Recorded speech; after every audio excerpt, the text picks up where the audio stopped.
পর্যন্ত রেখে আসবো।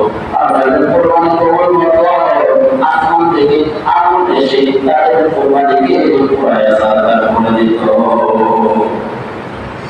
হঠাৎ করে কোরবানি করলো,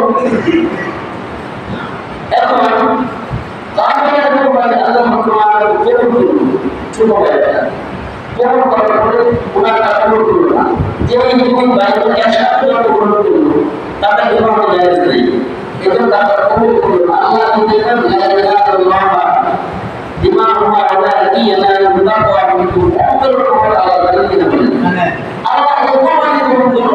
দুই ভাইয়ের ঝগড়া, তো আমি তো মানি না, আমার তো মানে না, বলে আমি তো মানি না, তখন দুই ভাই ঝগড়া থেকে আসে নাই, ঝগড়া করলে আমার দিকে আসে তাহলে কি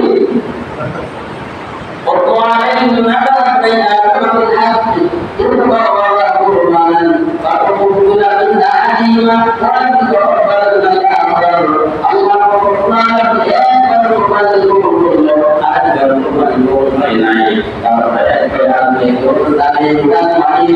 أمين